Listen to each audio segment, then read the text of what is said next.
I have eaten rice. আমি ভাত খেয়েছি। হি হ্যাজ বট আ কার। সে একটি গাড়ি কিনেছে।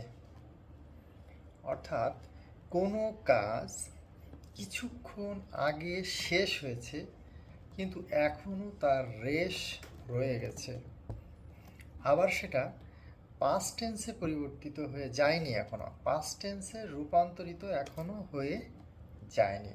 ঠিক এই রকম মনের ভাব প্রকাশ করার জন্য কোনো কিছু করেছি, কোনো কিছু খেয়েছি, গিয়েছে, এসেছে, ঠিক কিছুক্ষণ আগে শেষ হয়েছে, এ ধরনের মনের ভাব প্রকাশ করার জন্য আমরা প্রেজেন্ট পারফেক্ট টেন্স ব্যবহার করে থাকি, যার স্ট্রাকচার হলো সাবজেক্ট, হ্যাভ অথবা হ্যাজ, তারপরে হচ্ছে ভার্বের পাস্ট পার্টিসিপল, তারপরে অবজেক্ট।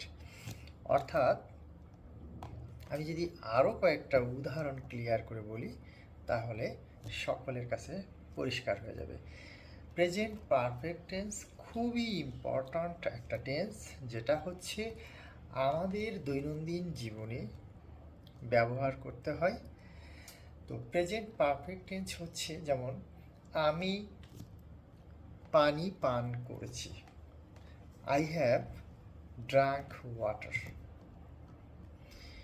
সে বই পড়েছে, he has read a book. তোমরা ফুটবল খেলেছ, ইউ হ্যাভ প্লেড ফুটবল। ঠিক এভাবে অগণিত সেন্টেন্স কিন্তু আমরা প্রতিদিন ব্যবহার করি।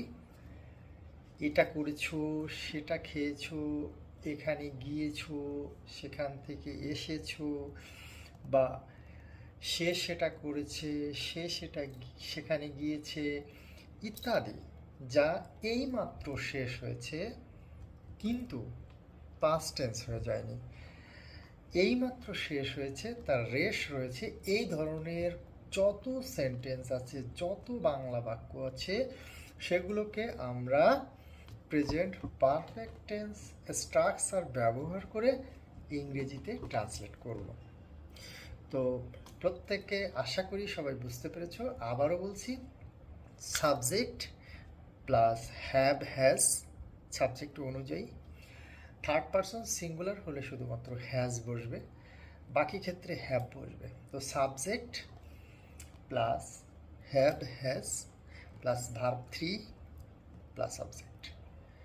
সবাইকে অসংখ্য ধন্যবাদ মন দিয়ে ভিডিওটা দেখার জন্য। সবাই প্র্যাকটিস করবে present perfect tense. Thank you.